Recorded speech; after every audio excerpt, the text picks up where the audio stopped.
More than 70% of adults have now gotten at least one COVID-19 shot. That's according to new numbers from the White House COVID-19 data director. The CDC says 164 million people are fully vaccinated at this time.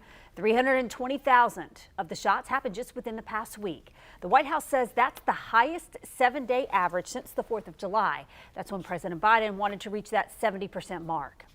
And more than 90% of COVID patients in Jacksonville hospitals right now are not vaccinated, according to hospital staff. Meanwhile, the state is breaking new records. The Florida Hospital Association says that we saw 10,000 COVID patients just today. On your side's Kaylee Tracy spoke with an official with the Hospital Association. So, Kaylee, what did he tell you about Jacksonville?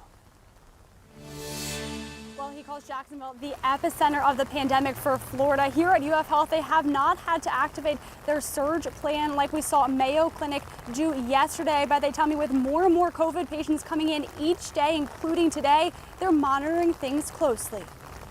I think every hospital in the city, and in fact many across the state, are very full at this time, if not at over capacity. Dr. Elizabeth DeVos works in the emergency room at UF Health Jacksonville. We look at the numbers from June, we had 14 COVID patients admitted, and now we're around 220. So certainly our numbers are much higher, and each day it seems that there's a little bit more than the day before. UF Health is not at capacity, but she says hospital leadership is constantly evaluating things. We're seeing, so many patients admitted with COVID, and that is causing increasing numbers of hospital beds being used all over.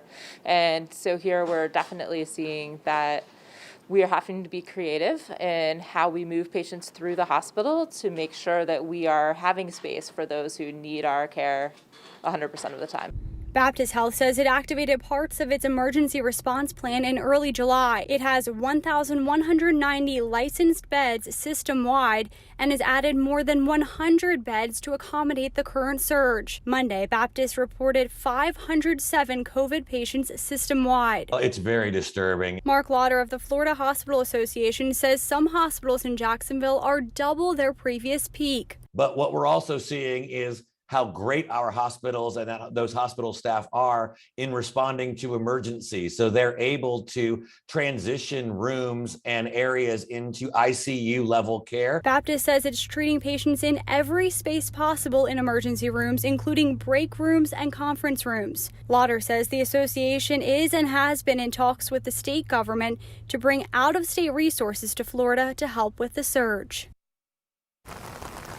I reached out to other area hospitals as well. Ascension St. Vincent's tells me, quote, it has effectively implemented the appropriate phases of our surge plan to care for patients. When I pressed them for more details on what exactly that means and details of that plan, they said they were not releasing any further information. I do want to mention that the hospitals here tell me the average age, and across Florida, the average age of patients right now, 42 years old. They're telling me they're seeing younger patients and they are sicker. Reporting live, Kaylee Tracy, First Coast News, on your side. All right, Kaylee, thanks so much. And according to the CDC, Florida has now put more than 22 million shots into arms. So if you still need to get your vaccine, we've made it easy for you to find a location near you. Text the word vaccine, VACCINE, to 904-633-2402. We'll send you a link with all the information.